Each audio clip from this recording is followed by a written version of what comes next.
গত জুমাতেই আমার কাছে এক পরিবারের দু ভাই এসে আমার কাছে বলছিল যে হুজুর, আমাদের পরিবারে এমন হয়েছে, বিবাহ শাদী আসে, সবকিছু ঠিক হয়, কিন্তু হঠাৎ করে ভেঙে যায়। আমার বোনটারও বিয়ে হচ্ছে না, আমরাও বিয়ে করতে পারছি না। তো আব্বা আম্মা খুব হতাশ হয়ে ঢাকা থেকে দেশে গেলেন। ঢাকা থেকে দেশে যাওয়ার পরে একটা গাছ কাটা হলো আমাদের বাড়ির সামনে। পুরো গাছের ভিতরে শুধু পেরাক আর পেরাক, লোহা গাড়া আছে।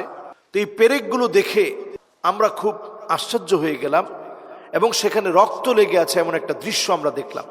পেরেকের মধ্যে রক্ত লেগে আছে এবং সেটা গাছকে ব্যাত করে কিভাবে ভিতরে গেল, এই প্রশ্ন তাদের প্রত্যেকের। যে এটার কারণে আমাদের কাছে মনে হচ্ছে কেউ আমাদের ক্ষতি করার চেষ্টা করছে এবং চূড়ান্তভাবেই আমাদের ক্ষতি সাধন করার চেষ্টা করে সে হয়তো সফল হচ্ছে, এটা তাদের প্রশ্ন। তো এইরকম প্রশ্ন এখন একজন দুইজনের না, হাজারো মানুষের, যে আসলে কোন আলামত দেখলে আমরা বুঝবো যে কেউ কালো জাদু করে।